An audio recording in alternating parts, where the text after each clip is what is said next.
Halo Sobat Pemirsa TV Andi, bertemu lagi kita dalam acara Bincang Inspirasi. Pada hari ini tamu saya berasal dari sebuah kampus ternama di Indonesia, tepatnya di kota Salatiga.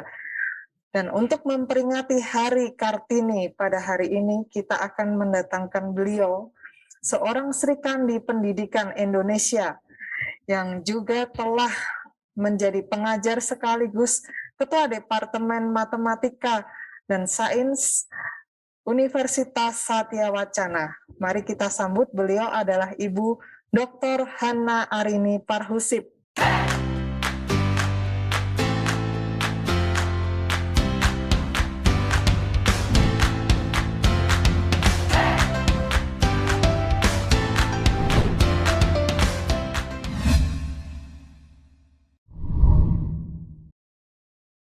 Bu Hana, apa kabar? Semoga selalu dalam keadaan sehat, Ibu. Ya, luar biasa. Terima kasih. Di kampus gimana, Ibu? Sudah memulai perkuliahan setelah pandemi mulai mereda ini? Apakah sudah mulai aktif, Ibu? Ya, aktif seperti biasa. Hanya saja karena pandemi ini kan, karena kami di matematika ya, jadi pertemuan itu tidak terlalu penting ya, masih bisa dengan online gitu. Jadi hanya kalau ada harus bertemu, meriksa sesuatu, itu bisa kita lakukan. Jadi tidak terlalu terganggu selama masa pandemi ini gitu. Tetap bisa berlangsung dengan baik ya, Ibu, selama masa pandemi ini. Ya, syukurlah.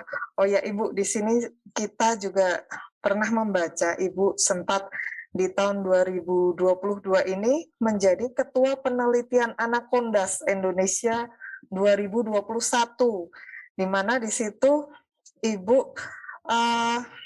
meneliti bersama tim tentang analisis COVID-19. Mungkin Ibu bisa cerita kepada kami, apa sih ini, proyek apa sih tentang Anacondas Indonesia 2021 ini? Iya, itu kami ingin berkontribusi terhadap COVID-19 yang terjadi khususnya di Indonesia gitu ya. Jadi sudah sejak tahun 2020 begitu kami melakukan penelitian tentang COVID-19, bagaimana laju pergerakan pasien yang positif, kemudian yang meninggal, kemudian sekarang ditambah yang sudah tervaksin begitu. Bahkan di tahun 2020 bulan-bulan Mei itu kami juga tim di Jawa Tengah begitu ya, mewakili beberapa akademisi begitu di UKSD ini untuk memberi kontribusi bagaimana sikap pemerintah terhadap tumbuhan COVID-19 di Indonesia pada awal-awal itu waktu itu begitu ya. Sehingga kemudian berlanjutlah penelitian yang kami lakukan dengan penelitian kecil itu. Ini penelitian Anacondas 2000 COVID-19 ini yang dimaksud dengan dana UKSD begitu. Analisis data, kemudian bagaimana menghubungkan data science terkait dengan data yang ada di COVID-19. Kemudian kita juga melakukan pendataan ya, jadi ada namanya Tableau, kita menerbitkan data yang bisa terolah untuk lakukan analisis begitu. Kira-kira seperti itulah. Ya, luar biasa Bu Hana. Jadi di tengah pandemi ini juga tetap dari Bu Hana dan tim ingin memberikan kontribusi ya Ibu tentang agar kita bisa segera keluar dari krisis atau pandemi ini. Baik Bu Hana, kita akan lanjut ini tentang data science, tentang matematika. Ini kan tidak semua orang pastinya begitu saja bisa tertarik. Sementara saya melihat Bu Hana dari perjalanan pendidikan hingga karirnya sangat intens menggeluti matematika dan sains ini. Kalau boleh tahu Bu Hana, sejak kapan Bu Hana tertarik? Apakah sejak kecil sudah tertarik dan bercita-cita di bidang ini atau mungkin bahkan sebetulnya cita-citanya di bidang lain. Mungkin Bu Hana bisa cerita, Ibu. Iya, ya tentang matematika sendiri kan istilahnya ilmu yang kita perlu berlogika gitu ya. Dibandingkan dengan ilmu yang lain, misalnya kalau biologi harus menghafalkan begitu. Nah, kalau di matematik selain hafal rumus ya, tapi kita istilahnya ada kebanggaan gitu ya. Kalau kita bisa menyelesaikan soal-soal yang diberikan di sekolah. Jadi sejak kecil memang sudah senang begitu. Ya, jadi sudah dibandingkan dengan pelajaran yang lain gitu. Sekalipun dengan sains-sains yang lain saya suka, termasuk sampai di SMA begitu ya. Jadi fisika, kimia, matematika, biologi itu urutan terakhir karena harus ngapalin. Jadi yang terkait STEM lah istilahnya ya, sains, teknologi, engineering, matematik. Jadi memang sudah sejak kecil menyukai matematika gitu. Dan Sehingga mungkin kemudian karena dulu Pak D saya ya, orang guru matematika yang mm, cukup terkenal di Salatiga, Pak D saya. Jadi saya kok mikirkan kok kalau jadi guru matematik itu kok punya teman seumur hidup gitu. mm, luar biasa ya Ibu. Jadi sejak kecil ternyata Bu Hana sudah tertarik ya di bidang ini. Jadi ada satu Ya, kebanggaan waktu bisa menyelesaikan bahkan tiap soal-soal dan lain-lain, dan ketertarikan ini secara konsisten ternyata membawa Bu Hana terus ya, ada di jalur ini hingga saat ini. Baik, terima kasih Bu Hana. Nah, salah satu hal yang saya juga sempat baca dan menurut saya sangat menarik adalah pada saat Ibu dan tim berinovasi untuk mengembangkan motif batik dari rumus matematika. Saya cukup heran nih, kok bisa ya? Yang satu itu kan seni ya. Biasanya seni itu sesuatu yang benar-benar sesuatu yang berbeda dari matematika, sains, dan lain-lain. Tapi Bu Hana justru bisa mengkolaborasikan ini, bahkan membuat motif batik dari rumus matematika. Nah, kalau boleh tahu, apa yang ada di benak Ibu saat itu, kok bisa ada ide ke sana?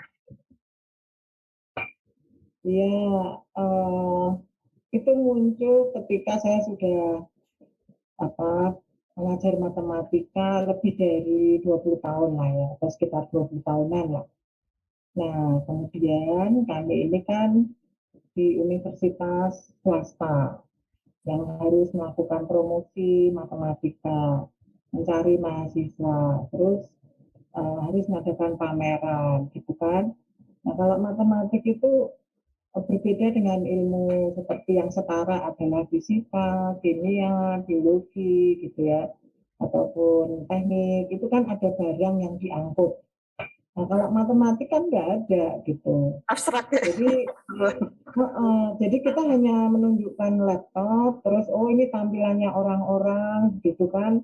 Lama-lama saya kok risih ya tiap tahun ditanyain sama mahasiswa, Bu, kita tahun ini bawa apa gitu kok selalu menampilkan karyanya orang, terus software yang dibuat orang lain.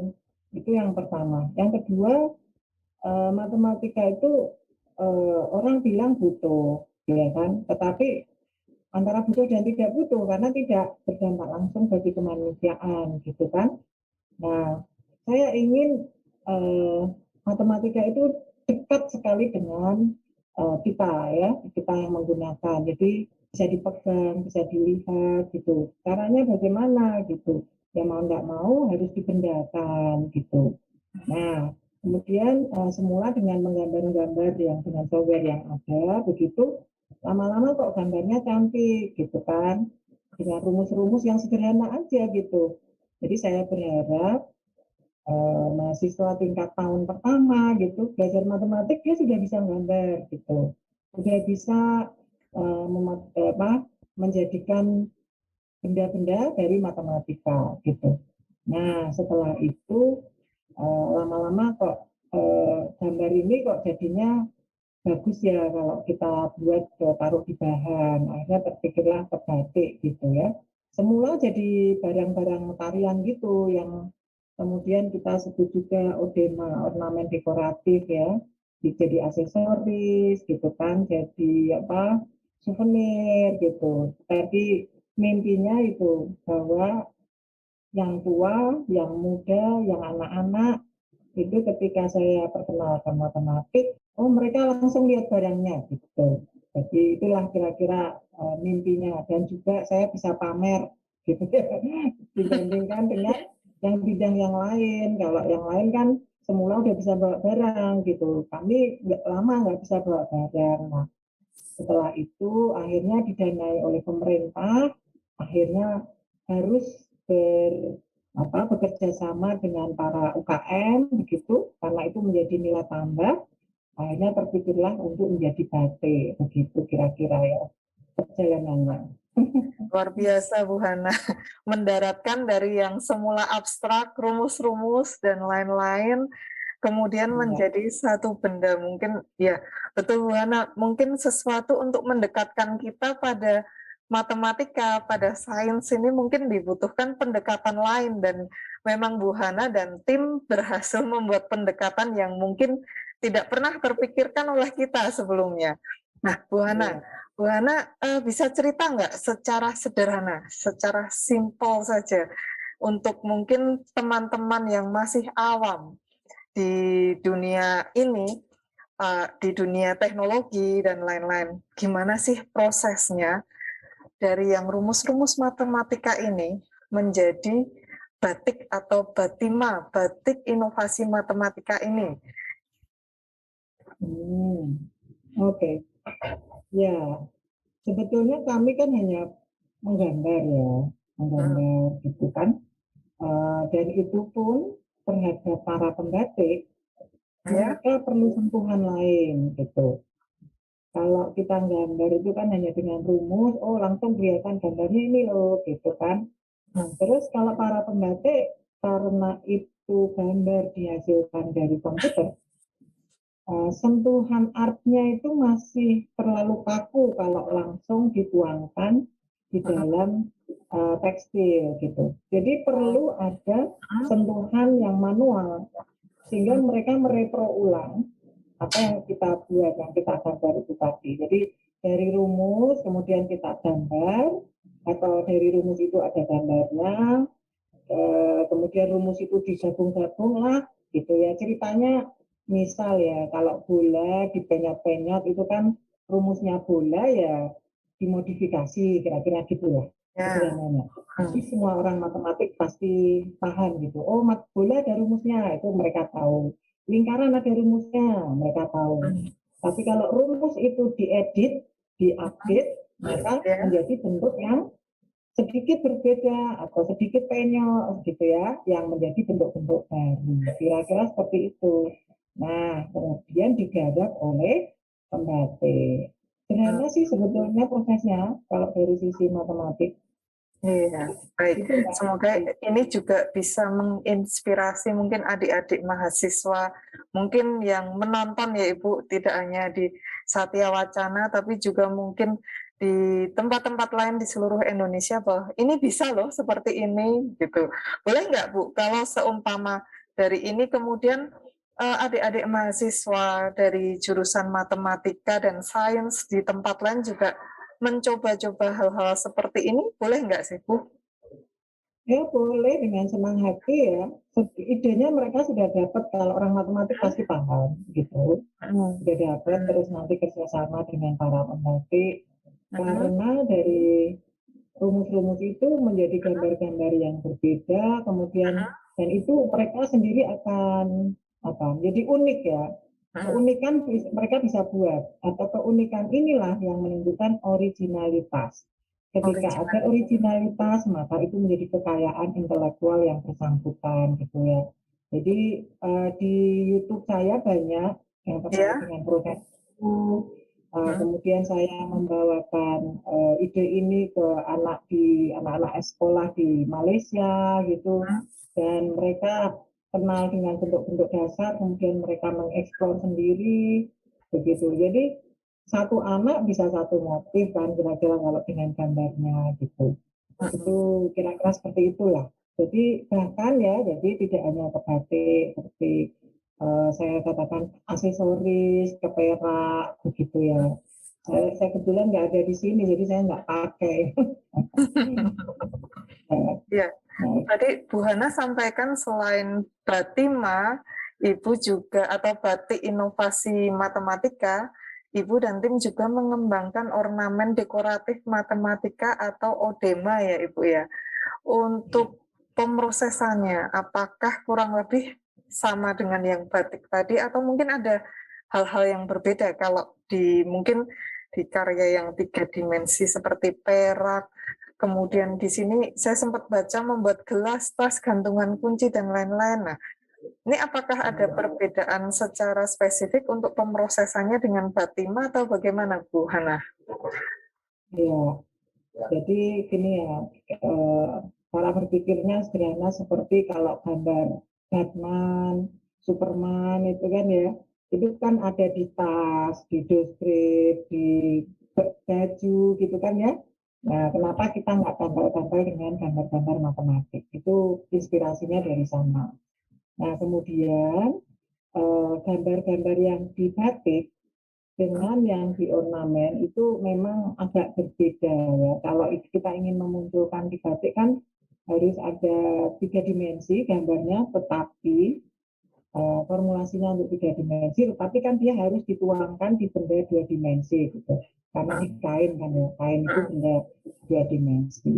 Nah, dan di situ kan butuh ada apa namanya canting gitu kan, taruh di malam, terus nanti ada dicuci lagi sehingga supaya proses permukaan atau bentuk 3 dimensinya itu muncul. Ya. Sedangkan kalau kita taruh di gelas itu cuman misalnya kalau di gelas kita gambar lingkaran gitu kan juga bisa muncul gitu kan. Jadi tidak terlalu ribet lah. Kita asal gambar yang ada di kertas kita yang sudah kita desain, langsung tempel di gelas, langsung tempel di tas, gitu nggak apa-apa. Ya, jadi kalau dari batik memang perlu ada sentuhan khusus secara manual dari pembatik sendiri gitu untuk merepro ulang gambarnya, begitu kira-kira. Ya, jadi gambarnya bisa untuk ke batik, tapi harus direpro ulang. Sedangkan untuk ke kaos, ke tas, ke gelas, ataupun ke perak begitu, memang jauh lebih mudah gitu ya. Tidak ada apa tangan-tangan secara manual untuk menginovasi. Gitu. Ya. Baik Bu Hana, sangat menarik sekali tentang ini tadi, Batima dan Odema. Setelah batik dan aksesoris Batima dan Odema ini, apakah Bu Hana masih ada ide lain mungkin yang ingin dikembangkan sebagai pengaplikasian ilmu matematika ini dalam bentuk yang lain? Apakah masih akan terus dikembangkan atau bagaimana Bu Hana? Iya, kalau dari sisi ilmunya ya, sebetulnya banyak sekali yang bisa dikembangkan, gitu ya. Jadi ada namanya sacred geometry, jadi geometri-geometri yang bersifat atau bernilai sakral. Nah, itu juga bisa dituangkan dalam bentuk benda-benda. Ya, kemudian ada juga geometri yang lain, begitu di mana orang yang saya rujuk itu orang Belanda, begitu ya. Itu dia sudah mengembangkan sendiri ornamen yang sifatnya besar-besar gitu, menjadi dekor-dekor di jalan, kemudian di tempat wisata, begitu ya. Nah, saya sendiri belum pede gitu ya. Tapi punya mimpi nih, punya mimpi ya, bahwa di Indonesia ini belum ada museum matematika untuk anak-anak bisa berkunjung, kemudian orang tua juga bisa datang, bermain, kemudian ada barangnya, ada rumusnya, begitu. Jadi museum matematika itu belum ada. Jadi saya ingin sih ada museum matematika gitu. Mimpi besarnya ke sana sebetulnya gitu. Ya, tapi karena mungkin saya butuh partner gitu ya. Ada sih apa namanya orang seniman-seniman yang juga tertarik ingin menuangkan gambar-gambar itu dalam bentuk ornamen yang lebih spektakuler ya, yang sifatnya modern, kemudian ditaruh menjadi dekor-dekor seperti yang saya sebutkan itu. Tapi ini belum terrealisasi, masih bincang-bincang informal aja begitu. Jadi ini kami setelah menggabungkan Batima atau Batik Innovation Matematik, jadi inovasi ini kata itu harus ada gitu ya, karena inovasi mengubah dari yang sudah ada menjadi yang baru. Kemudian Odena ornamen dekoratif matematika itu kita sudah gabungkan jadi jenis produk yang ada di CV Garisma gitu ya.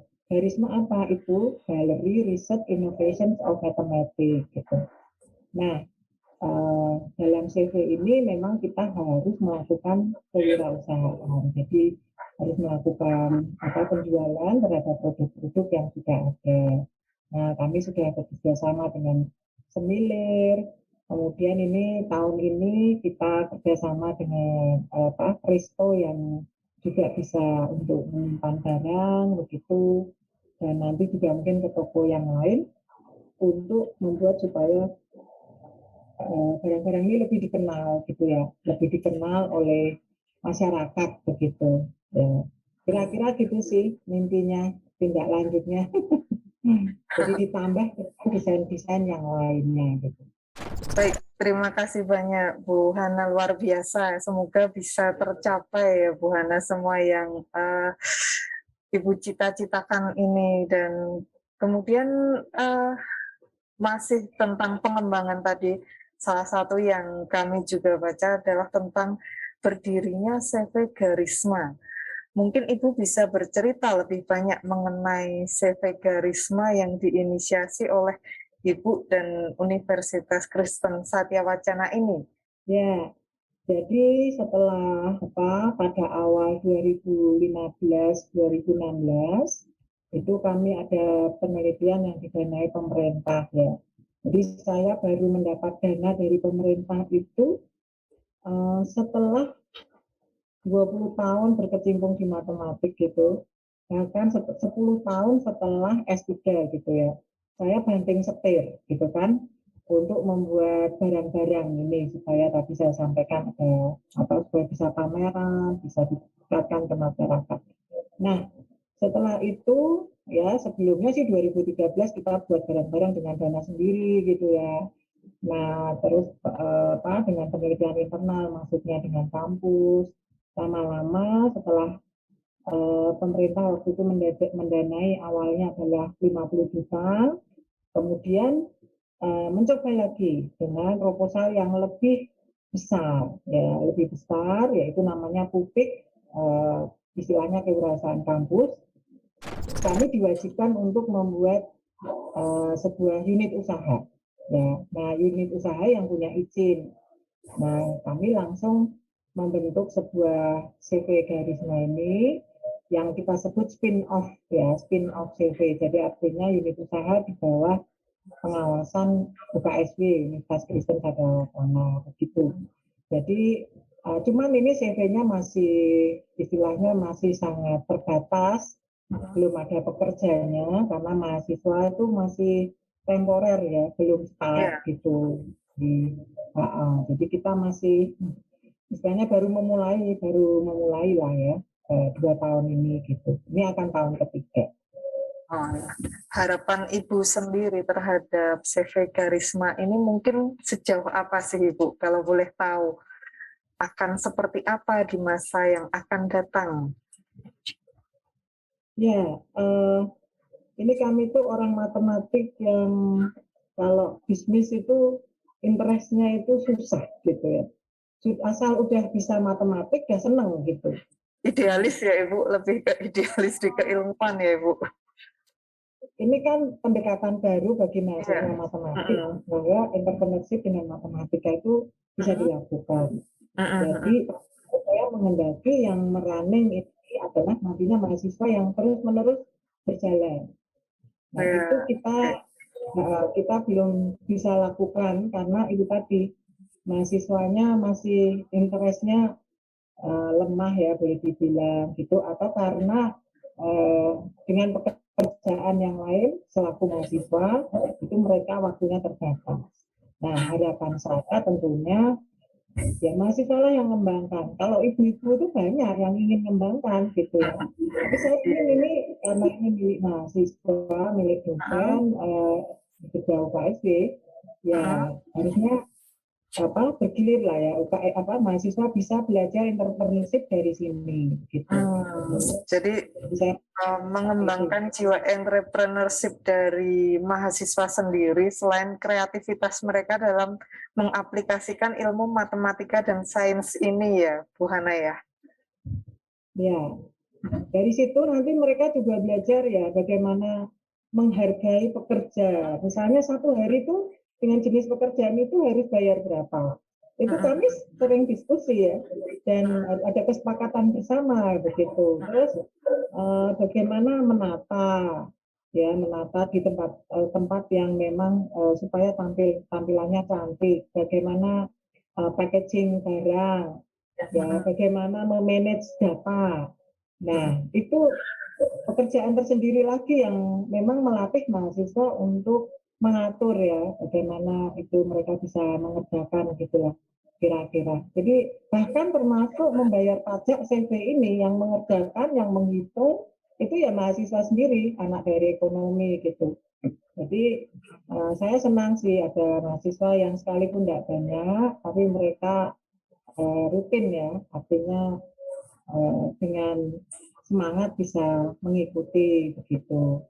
Jadi saya pasrah dengan mahasiswa untuk merunning ini gitu. Ya, oke, luar biasa Bu Hana, dengan CV Garisma ini ternyata banyak hal yang telah dikembangkan di sini dalam 2 tahun ya Bu Hana, tadi 2 tahun perjalanannya kurang lebih sudah menginisiasi banyak hal terutama untuk mahasiswa di UKSW sendiri. Baik, Bu Hana, saat ini Ibu kan mengajar selain di S1, Ibu juga mengajar di S2. Kalau tidak salah mengajar computational data science, big data analytic, kemudian juga artificial intelligence. Kita semua tahu bahwa ketiga bidang ini berperan sangat penting bagi perkembangan teknologi informasi hari-hari ini maupun di masa yang akan datang. Nah, selain itu kita juga tahu bahwa selama ini masyarakat kita menganggap bidang teknologi, termasuk di dalamnya mungkin teknologi informasi, masih cenderung dianggap hal yang terlalu maskulin bagi wanita. Nah, dalam rangka memperingati Hari Kartini pada hari ini, bagaimana Ibu melihat hal ini di dunia pendidikan kita hari-hari ini? Apakah bidang teknologi, bidang teknik ini masih saja dianggap sebagai hal yang terlalu maskulin, dan mengapa ini bisa terjadi, Ibu? Iya, pertanyaannya sulit. Tapi saya sendiri juga merasakan ini ya. Jadi bahwa bidang-bidang sebetulnya nggak matematik ya, yang sifatnya lebih engineering gitu. Artinya Ya, engineering. matematika ketika sudah masuk ke aplikasi dalam hal ini ke engineering misalnya, Ya, itu namanya sudah bukan matematik lagi gitu ya. Yang kemudian sekarang berkembanglah integrasi antara matematika, engineering, komputer yang kita sebut data science. ya, betul sekali.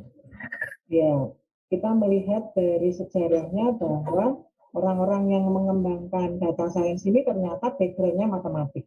Begitu. Termasuk para wanita yang saya lihat di internet yang mereka terkemuka di bidang data science, dari historinya itu komputer gitu, itu juga background mereka sebagian besar matematika. Nah, karena saya melihat juga data, mungkin terjadinya saya sendiri tidak mencermati dengan baik begitu, tetapi saya mengalami. Misal ketika SMA dari sekitar 30 anak itu yang perempuan hanya 7, termasuk saya, begitu ya, 7 orang. Itu kita melihat situasi saat itu saya di 1981 sampai 84 gitu. Nih 84 sampai 87 itu anak perempuan di eksakta itu lebih sedikit, terutama eksakta fisika ya. Waktu itu ada fisika, ada biologi. Nah, kalau di biologi lebih banyak gitu. Nah, kalau di sosial jauh lebih banyak perempuan lagi. Nah, itu fenomena yang saya tangkap ketika di SMA saya, zaman saya dulu. Nah, tapi di saya mahasiswa, begitu ya, ketika saya mahasiswa, maka yang saya lihat mahasiswa matematika ini lebih banyak perempuan dibanding cowoknya, ya. Nah, mungkin analisis saya yang tanpa bukti ya, ini kalau orang matematik kalau bilang analisis harus ada bukti, itu adalah karena sekarang mereka yang laki-laki sukanya kan ke komputer ya, bermain komputer langsung. Itu kan kalau ngegame aja yang saya lihat kan lebih suka cowok daripada yang cewek gitu. Sekalipun cewek ngegame ada gitu. Jadi yang sifatnya engineering yang sudah sekarang ini yang sifatnya engineering adalah komputer, itu dunia cowok juga masih mendominasi gitu. Sekalipun dari sisi populasi itu saya lihat di BPS 2020 itu perempuan dan laki-laki tidak terlalu berbeda ya. Yang laki-laki 50% koma sekian, yang perempuan 49% koma sekian. Nah, cuman ketika ke ranah atas, itu yang para wanitanya, termasuk ketika saya S3 gitu, para wanitanya itu atau S2 pun makin sedikit gitu ya. Atau ya saya dari generasi saya ada 11 orang misalnya yang S2, terus ketika yang mengambil S3 itu ternyata nggak banyak gitu, nggak banyak. Jadi mereka entah mereka mungkin karena usia atau karena interest pekerjaan yang lain, selebihnya begitu. Di saat saya sudah selesai S3, teman-teman saya belum ada yang S3 misalnya yang perempuan. Kalau yang laki-laki sudah gitu ya. Sekalipun ada yang ke industri juga. Jadi kenapa ini terjadi? Mungkin dari sisi dunia pekerjaan yang sifatnya hardware, begitu ya, berat, itu secara otomatis cara berpikir kita itu menganggap bahwa cowok ini lebih prigel gitu ya. Saya sendiri dulu itu waktu setelah SMA kelas 2 itu kan harus menetapkan harus ngambil apa gitu kan ya. Waktu itu ada PMDK namanya, pemilihan minat bakat mahasiswa yang kita milih universitas yang tanpa tes itu. Saya mau mengisi teknik kimia, saya mikir saya tuh perempuan gitu. Saya nanti kalah sama cowok. Jadi saya merasa seperti itu sudah. Berarti yang ngajarin gitu ya. Yang ngajarin, tapi saya berpikir kalau saya ke teknik kimia, teknik saya nggak sebagus kalau anak cowok, saya begitu. Kalau saya ke teknik elektro, waktu itu saya pikir kalau saya nggak keterima negeri, saya ke UKSB, ke elektro, saya nggak secepat anak-anak cowok yang bisa prigel ngurusi misalnya elektronika gitu. Jadi saya merasa menilai diri saya sudah seperti itu gitu. Nah, terus sisi lain saya berpikir jauh seperti ya, saya suka matematik. Nanti kalau saya tua, saya jadi pengajar, itu saya masih punya teman gitu. Nah, jadi saya milih ya pilihan yang kedua adalah di matematik. Saya tidak berpikir matematik yang harus seperti apa selain nanti kalau saya tua saya punya teman anak-anak gitu kira-kira. Nah, dengan perkembangannya kami harus mengaplikasikan matematika. Di mana ketika aplikasi maka kita butuh alat bantu, butuh komputer, butuh coding, butuh programming gitu ya. Nah, sehingga mau nggak mau kita harus mempelajari hal ini yang sekarang ini kita sebut sebagai data science gitu. Nah, jadi dan ternyata memang di balik itu banyak matematikanya. Jadi saya jadi nggak takut ya, nggak takut gitu. Sekalipun saya merasakan bahwa pengkodingannya saya lambat sekali untuk mengadjust dengan perkembangan teknologi yang sekarang. Nah, jadi kenapa hal itu bisa terjadi? Saya sendiri mungkin ya, saya sendiri tidak terlalu tahu persisnya, tapi mungkin dunia pekerjaan sendiri sudah mendefinisikan demikian gitu ya, pemilik dunia kerja gitu. Ya kalau perempuan misalnya ya, kalau pas kerja kan kadang dia kalau harus sampai jauh malam pada waktu coding gitu kan, enggak. Kalau sudah menikah harus mikir keluarga misalnya, seperti itu ya. Nah ini yang mungkin membatasi gerak mereka di keilmuan yang sifatnya butuh waktu lebih lama gitu. Sekalipun ada wanita-wanita Indonesia yang perkasa untuk hal-hal ini, tapi itu tadi ya, masih belum seperti sebanyak yang laki-laki gitu. Jadi alasannya mungkin ya karena matur ini ya, matur. Iya, iya Ibu. Ya, menarik sekali.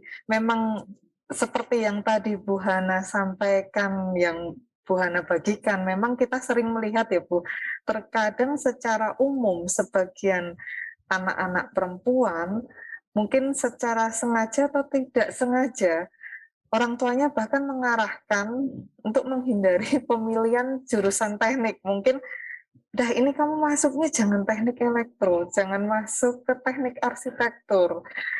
Ayo ke ekonomi aja, psikologi aja, atau kedokteran seperti yang tadi Bu Hana ceritakan, mungkin karena mungkin dari sisi jam kerja dan lain-lain. Nah, menurut Bu Hana, faktor apa sih? Faktor utama penyebab hal ini masih sering terjadi. Apakah memang benar semata karena stigma, atau memang dunia kerja sendiri, di dunia kerja sendiri bias gender terhadap bidang-bidang tersebut masih terus terjadi, atau memang lebih ke tuntutan pekerjaan seperti yang tadi Bu Hana ceritakan? Iya, jadi ini sepertinya kisah turun temurun ya. Jadi artinya orang tua itu tadi yang punya gambaran umum, wanita itu nggak usah tinggi-tinggi gitu ya. Itu ada mahasiswa yang cerita demikian, yang sekarang apa namanya kuliah di Inggris begitu, pernah mengisi di Andi TV begitu, karena atau nanti juga ngurus keluarga gitu. Itu pendapat orang tua ya. Jadi Gitu ya. wanita itu harus yang terutama berurusan dengan keluarga bukan karier gitu misalnya, ya, menempatkan keluarga menjadi prioritas utama.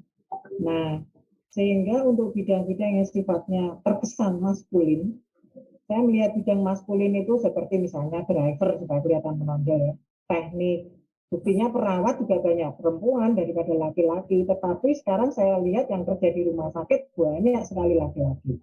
Begitu. Jadi beberapa dunia tertentu memang lebih cocok di perempuan daripada laki-laki menurut saya sendiri, ini pendapat pribadi. Tapi tentang seperti science, STEM apa begitu yang sifatnya kita kan bermain dengan kertas ya, dengan bahkan sekarang dibantu dengan komputer, itu sudah sebetulnya sudah tidak terbedakan lagi. Perempuan dan laki-laki sama, mereka bisa akses ya begitu. Apalagi yang menyukai coding sejak awal, saya pernah baca sejak SMP sudah menyukai coding, ternyata dia juga sukses dalam coding juga, yang dimana ini dunia laki-laki juga ternyata gitu. Artinya lebih banyak orang yang di sana yang laki-laki daripada yang perempuan. Nah, termasuk misalnya pekerjaan selaku pilot gitu ya. Pilot itu kan tidak banyak perempuan. Kita lebih sering melihat laki-laki gitu. Pramugari juga tidak banyak laki-laki, tapi lebih banyak perempuan. Mungkin laki-laki juga ada ya, karena itu menyangkut bagaimana berurusan dengan barang yang ada di pesawat dan seterusnya. Jadi memang menurut saya itu juga terkait dengan jenis pekerjaan yang dunianya memang dunia maskulin gitu kan. Tetapi ada jenis pekerjaan seperti data analisis, data science itu sudah sebenarnya sudah tidak terbedakan lagi apakah itu dunia maskulin atau feminin. Nah, tinggal interest dari para generasi muda ini yang memang perlu tingkatkan gitu ya. Saya membaca di Kompas 2018, interest dari anak-anak perempuan terhadap dunia STEM masih rendah gitu ya. Nah, padahal saya juga menjumpai banyak anak laki-laki, anak kecil yang tidak menyukai misalnya matematik gitu ya. Jadi artinya itu mungkin statement yang ya sebenarnya sudah ada bukti, tetapi secara garis besar, nah mungkin itu tadi tingkat kerumitan yang ditimbulkan itu yang menyebabkan mereka memilih gitu ya, memilih dunia pekerjaan apa, termasuk itu tadi stigma, ya, stigma yang sudah terjadi atau yang sudah ada. Jadi oh kalau perempuan baiknya jangan ke sana gitu misalnya. Ya. Tapi ada yang orang tua yang membiarkan, seperti orang tua saya membiarkan, malah nyuruh teknik, tapi saya sendiri yang berpikir teknik itu dunia laki-laki gitu. Itu Mbak. Baik, menarik sekali ya Ibu. Jadi memang banyak faktor, baik itu dari sisi stigma yang memang telah berkembang di masyarakat, dan stigma ini tentunya juga tidak lepas dari akar budaya patriarkat yang kadang menempatkan tanggung jawab pengelolaan keluarga lebih banyak di pundak wanita atau istri, sehingga kadang menganggap yang penting kamu bisa ngurus anak, yang penting kamu bisa ngurus keluarga. Nah, apakah menurut Bu Hana stigma seperti ini masih relevan hari-hari ini, ataukah sudah saatnya sebetulnya kaum laki-laki maupun perempuan dalam berumah tangga pun, maaf jika kita agak melenceng, lebih bisa menyepakati bahwa ini bisa kita bagi bersama, termasuk dalam hal pencapaian. Pencapaian kayak tadi yang Bu Hana ceritakan, saya ingin sekolah sampai S2, S3, dan seterusnya. Pastinya di situ Bu Hana juga sudah menyepakati beberapa hal dengan keluarga. Mungkin Bu Hana bisa ceritakan tentang ini, Bu Hana? Iya, jadi sebenarnya ya, menurut saya ini pribadi, Iya, silahkan. perkembangan anak itu memang perlu didukung untuk dua belah pihak, bapak dan ibu, begitu. Tetapi beberapa hal di rumah itu memang kaum ibu itu lebih prigel gitu ya. Sebenarnya sentuhan ibu terhadap anak itu istilahnya tak terkatakan ya, artinya Tidak tergantikan. terus mereka sendiri merasakan ya. Menurut saya anak-anak itu kalau tanpa ibu itu sepertinya ya kering menurut saya ya. Sekalipun tanpa bapak juga sama sih keringnya gitu.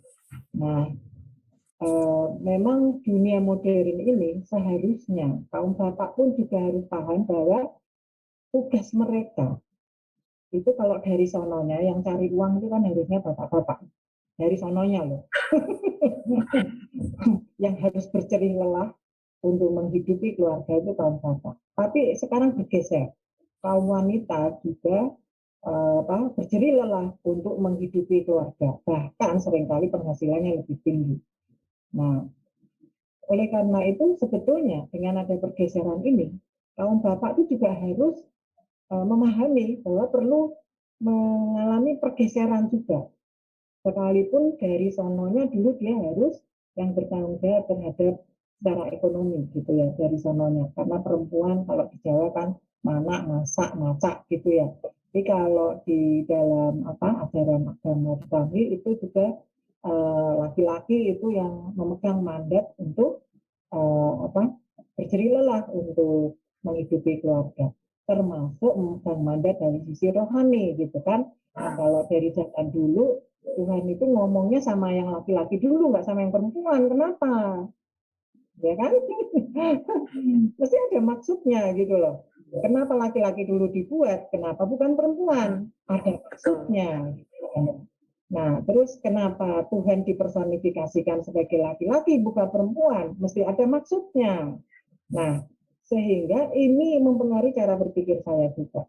Bahwa sesungguhnya nilai tonggak tanggung jawab yang utama di dalam rumah tangga secara ekonomi maupun secara kerohanian. Jadi ekonomi itu tentang jasmani, kerohanian itu bagaimana keluarga dalam harmoni. Ini memang si bapak gitu ya. Nah kalau si bapak ini timpang, dua-duanya tidak mensupport, kaum wanita ini menjadi lemah begitu, menjadi lemah ya. Lama-lama mereka tidak tahan kalau mereka sendiri tidak terayomi secara rohani maupun secara ekonomi. Untuk apa mereka kan gitu mikirnya kaum wanita modern ya sekarang. Jadi kalau di dunia modern saya pernah melihat bagaimana di Jerman sana itu laki-laki yang memilih keluar kalau gajinya lebih sedikit yang dia peroleh dibandingkan yang perempuan karena gajinya lebih tinggi yang perempuan. Siapa yang memilih menjaga anak, sementara kalau menitipkan anak juga lebih mahal, maka laki-laki lah yang kemudian istilahnya meletakkan status utamanya bahwa dia pencari nafkah, tapi dia harus menjaga anak. Nah, kalau tidak ada pengertian yang tinggi sekali, gitu ya, toleransi yang tinggi sekali, wanita ini bisa lama-lama merasa tersedot energinya, yaitu saya sudah secara ekonomi seperti ini, secara rohani tidak terayomi misalnya. Nah, akhirnya lama-lama dia tidak terima. Akhirnya si laki-laki pun juga merasa tidak terima, merasa tidak dihargai karena tidak menghasilkan uang, merasa dia tidak menjadi kepala begitu karena tidak bisa memimpin wanitanya karena wanitanya merasa dia menghasilkan lebih uang daripada dia misalnya. Nah, saya sering melihat di dalam keseharian lingkungan, hal inilah yang sebetulnya mengganggu bahwa tidak adanya pengertian yang luar biasa terhadap perubahan ini. Jadi misalnya perempuannya sudah bekerja menghasilkan uang, tapi yang laki-laki masih aja karena cuci piring dianggap itu pekerjaan perempuan, dia akan tumpuk itu piringnya sampai istrinya datang setelah 3 hari pergi karena bekerja. Nah ini kan ironis sekali kan, menyakitkan sekali. Sekalipun mungkin orang tersebut boleh juga misalnya kaum agamawi yang tahu tentang agama ataupun pendidikan misalnya, tapi masih seperti itu misalnya. Jadi meletakkan hal-hal yang pekerjaan di rumah itu sebagai tanggung jawab perempuan. Ya, jadi saya tidak tahu karena saya sebagai kaum perempuan ya untuk menyampaikan itu kepada bapak-bapak di sini begitu. Karena itu natur mereka mungkin ya, natur mereka, tapi kalau mereka sudah mau untuk melakukan toleransi juga begitu. Nah, saya berharap juga perempuan tidak membuat kaum laki-laki ini menjadi lebih rendah gitu ya. Karena jangan sampai masalah itu tadi, ekonomi, keuangan, itu menjadi sebuah yang utama dari sebuah kebersamaan keluarga itu ya. Saya kira ekonomi itu menjadi teratasi ketika dua orang ini menjadi sebuah sinergi yang bagus gitu. Itu akan mengalir dengan sendirinya, menopang, menguatkan keluarga ini untuk berlanjut gitu. Ya, jadi ini harapan saya kepada kaum wanita Indonesia juga begitu ya. Bagaimana panggilan sebagai seorang ibu itu wajib begitu ya. Kalau kita sudah menikah, sudah menjadi ibu ya, itu menjadi yang utama menurut saya begitu. Nah, kemudian mengedepankan bagaimana kaum bapak juga mencapai maksimalnya, itu pun juga tanggung jawab ibu begitu. Karena dengan itu ketika mereka mencapai maksimalnya, semakin maju, kaum wanita pun juga merasa nyaman kan ya, gitu. Nah, itulah kira-kira sih. Semodern apapun saya yakin bahwa tetap bagaimana kaum wanita ini diharapkan tetap menjadi yang menyamankan di rumah, menyamankan di rumah, yang memberi adem di rumah, gitu ya. Itu kira-kira sehingga karier itu nanti menjadi ya memang ada pengorbanan kadang-kadang yang harus dilakukan, tapi toh nanti akan berkembang lagi menjadi hal lain yang kita tidak duga gitu. Kira-kira itu Mbak yang bisa saya sampaikan.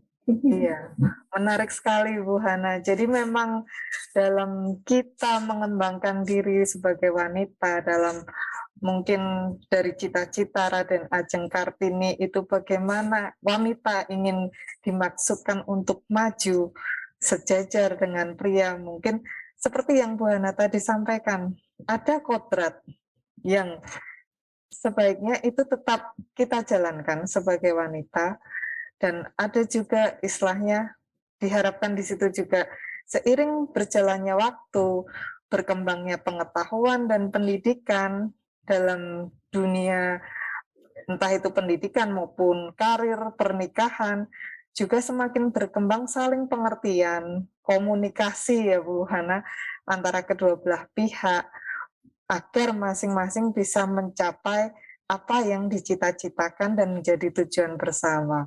Baik Bu Hana, sangat menarik. Kalau boleh menyambung dari topik pembicaraan kita yang barusan, nah saat ini Bu Hana sendiri menjabat sebagai Ketua Departemen Matematika dan Sains Data ya Bu Hana. Jadi di situ sudah bisa dibayangkan kesibukan Bu Hana sebagai akademisi, sebagai peneliti, dan lain-lain. Saya membaca perjalanan Bu Hana hingga saat ini, baik saat Bu Hana menjalani pendidikan S1 di Universitas Gadjah Mada, S2 di Jerman, kemudian S3 di ITB Bandung, kemudian menjadi pengajar di kampus hingga saat ini. Tentunya ada waktu-waktu di mana sebagian besar pernah Bu Hana pakai untuk belajar, studi, maupun melakukan riset. Dan kita semua pasti paham bahwa riset memerlukan waktu dan tenaga yang luar biasa. Nah, kalau boleh tahu Bu Hana, bagaimana Bu Hana membagi waktu sebagai akademisi, sebagai peneliti, sekaligus sebagai istri dan ibu dari anak-anak di rumah? Iya,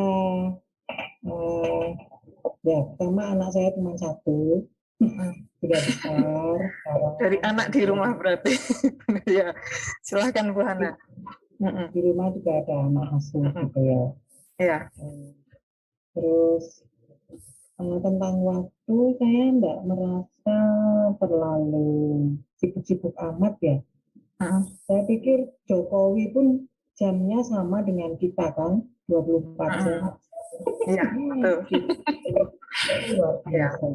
Jadi saya merasa saya belum sibuk sekali gitu, belum maksimal juga ya. Saya masih sempat lihat TikTok kadang-kadang, masih sempat lihat terus lihat film kadang-kadang begitu. Jadi saya merasa saya belum maksimal memanfaatkan waktu saya dengan baik begitu. Jadi dan kemudian kalau kita melakukan pekerjaan kita, baik itu penelitian, itu karena kita sudah senang, selalu ada waktu lah, gitu ya. Selalu ada waktu. Apalagi di pandemi ini kegiatan sosial itu tidak terlalu banyak. Kalau dulu kan karena nggak pandemi, sore-sore harus kemana lah, entah kumpulan PKK atau AT atau kemudian kumpulan ibu-ibu yang kelompok A, B, C, gereja lah, dan seterusnya. Itu sangat terasa. Justru sekarang kegiatan sosial nggak banyak. Jadi hampir 3 tahun kan ya, nggak sibuk sekali ternyata gitu. Jadi saya merasa waktu masih bisa diatur gitu, karena kita mengerjakan pekerjaan kita ya dengan senang begitu lah ya. Karena sudah menyukai sejak kecil ya dunia ini matematika yang seperti yang tadi Bu Hana sampaikan di awal. Pernah nggak Bu Hana sendiri mungkin dapat komplain dari anak atau suami selama istilahnya kok kamu terlalu sibuk atau apa? Pernah nggak Bu Hana? Enggak ya, kebetulan suami kan juga sekantor, terus dia juga sibuk. Ya kalau dikomplain itu saya nggak pernah dengar sih ya. Mungkin apa namanya, saya malah ya kadang diajak jalan-jalan saya nurut gitu loh. Apa, diajak dolan, makan di luar apa saya nurut. Walaupun apa nggak diajak ya saya di rumah aja ngapain, senang ngetik soalnya ya saya laptop. Jadi di kasur saya itu laptop selalu ada di sisi saya gitu. Jadinya ya dinikmati gitu. Nggak pernah dikomplain sih. Jadi saling mendukung ya. Jadi saling mendukung, saling ya, sehingga Bu Hana jadi semakin semangat. Udah bidangnya bidang yang Bu Hana senangi sejak kecil, mendapat dukungan pula ya Bu Hana ya.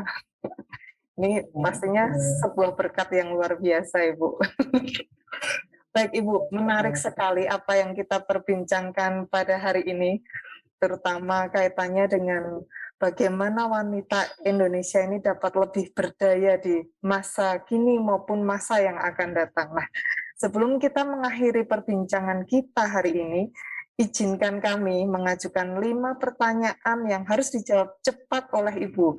Jadi pertanyaan pilihan Ibu. Silahkan Ibu nanti menjawab dengan cepat saja. Kita mulai ya Ibu. Oke. Ya. Pertama, membaca atau menulis? Nulis. Riset atau mengajar? Riset. Shopping atau traveling? Traveling. Memasak atau bersih-bersih rumah? Bersih-bersih rumah. Memberi teori atau memberi contoh? Memberi contoh. Ya, oke, terima kasih banyak Ibu, luar biasa. Jadi lebih memilih bersih-bersih aja ya Bu, daripada masak. Ya, Iya, luar biasa. Masak gampang sih, tapi kalau rumah kotor kan kita nggak bisa diem. Iya, kurang nyaman ya Ibu. Iya, baik-baik. Menarik sekali Ibu. Ya, sebelum kita mengakhiri podcast kita pada hari ini Bu Hana, kalau Bu Hana diberikan kesempatan untuk menyampaikan sesuatu untuk para wanita generasi muda Indonesia, apa yang hendak Bu Hana sampaikan kepada mereka? Silahkan Ibu. Sepertinya sudah ya tadi. Ya, untuk Kartini-Kartini Indonesia yang masih muda, begitu capailah cita-citamu setinggi langit, sejauh masih single nih, gitu kan, masih sendirian. Itu Anda masih punya banyak waktu untuk mengembangkan diri, jadi bisa apa namanya bereksplorasi, mencapai kapasitas maksimum. Nah, jadi setelah itu barulah mungkin ingin berkeluarga, memberi diri bagi orang-orang yang kita cintai. Nah, kerjakan itu pula seperti kita juga mencapai cita-cita kita karena sebelumnya gitu. Karena keluarga pun kalau memang kita sudah berniat untuk menikah, bercita-cita untuk membangun keluarga, tentunya itu pun juga jangan disia-siakan juga, seperti juga kita memelihara hidup kita gitu ya, membangun sebuah cita-cita yang mulia di tengah-tengah keluarga gitu. Karena dari situ akan timbul generasi-generasi selanjutnya, di mana mereka pun menjadi bagian dari kehidupan kita selanjutnya di tengah-tengah masyarakat, di tengah-tengah bangsa Indonesia ini, bahkan di tengah-tengah dunia. Nah, dari situ kaum wanita Indonesia begitu merupakan kunci ya keberhasilan menurut saya ya, sehingga capai cita-citamu setinggi langit ketika masih muda, masih sendirian, kemudian barulah memberi diri bagi orang banyak, begitu untuk boleh bermakna bagi sesama maupun bagi Tuhan. Itu saja Mbak, terima kasih. Baik Bu Hana, terima kasih banyak atas waktu dan juga inspirasinya yang luar biasa pada Hari Kartini ini. Dan Ibu Kartini sendiri pernah mengatakan, kita wanita harus membuat sejarah. Kita mesti menentukan masa depan. Dan untuk itulah juga beliau menginginkan pendidikan kaum perempuan, kaum wanita harus sama dengan laki-laki. Dan semoga tidak hanya di dunia pendidikan saja, dalam dunia kerja maupun karir, para wanita Indonesia juga semakin mendapatkan tempat dan mengukir prestasi yang sepadan dengan laki-laki. Akhir kata, kami ucapkan selamat Hari Kartini, wanita Indonesia berdaya, wanita Indonesia dikdaya.